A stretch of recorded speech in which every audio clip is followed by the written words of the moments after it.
E aí, pessoal, dando sequência aqui ao nosso módulo de trauma, nós já discutimos ali um pouco da parte de epidemiologia, discutimos um pouco de fisiopatogenia e agora a gente vai começar ali a triagem, começando a abordagem, né? Mas tudo começa com triagem, tá?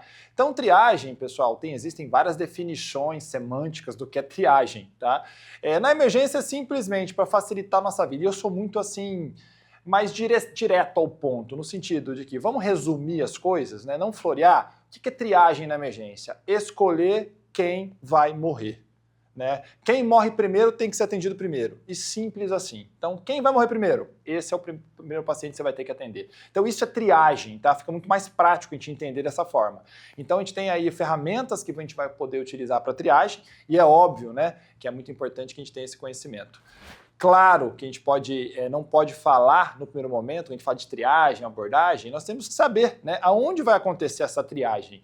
E é óbvio, né, que infelizmente ainda a gente vive uma veterinária que está, obviamente, a gente vem acompanhando com os anos, se tecnificando, se profissionalizando, e isso é ótimo.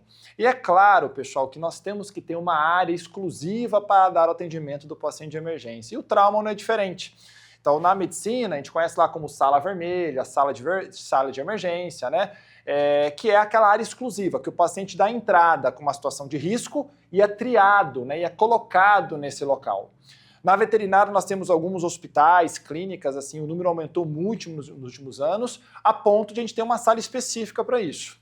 Se você está aí no seu hospital, na sua clínica e não tem uma sala exclusiva, adapte-se, né? Coloque ali uma sala onde os equipamentos ali de emergência estejam disponíveis, que a sua equipe seja treinada caso aconteça a emergência, aonde esse paciente deve ser levado, para justamente a gente não perder tempo em escolhendo qual sala vai ser atendido. Então aqui é uma sala que eu participei da assessoria desse hospital, então a gente preparou e é uma sala de resposta rápida. Para quê? Porque uma vez que o paciente entra nessa sala, ninguém precisa sair. Porque tudo que eu preciso para fazer o suporte básico à vida que a gente vai discutir está ali dentro.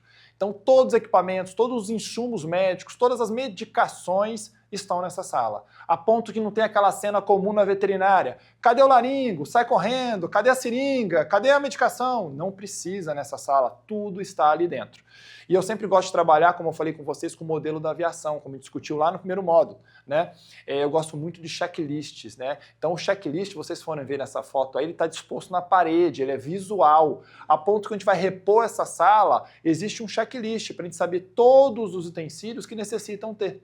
Então o enfermeiro, o auxiliar ou o veterinário responsável pela reposição dessa sala é uma coisa óbvia, né? Ele vai dando o check e coloca ali a última hora que foi feito o check. Por quê? Porque justamente é nesse momento que eu não posso esquecer que tem que ter um equipamento, por exemplo, como o desfibrilador pronto para uso. É nesse momento que eu tenho que entender que o monitor tem que estar carregado na tomada. É nesse momento que eu preciso entender que o laringo precisa estar com a pilha. E fazendo só um contexto com aqueles trabalhos na medicina humana, lembre-se que eu coloquei para vocês que o principal erro envolvido em mortes que seriam prevenidas por erro médico estava em inabilidade em via aérea, ou seja, não sabe entubar. Imagina, se o colega já não sabe e não tem uma habilidade muito grande com a via aérea, e chega lá o laringo não está funcionando, está com a pilha queimada ou a pilha não está funcionando, isso é uma tragédia para o paciente e aí o paciente realmente não tem como sair vivo numa situação dessa. Então é muito importante que nós nos preparemos antes, junto com o treinamento da equipe e o preparo da sala que esse paciente vai ser atendido, para não ficar buscando todas as coisas na hora do atendimento médico.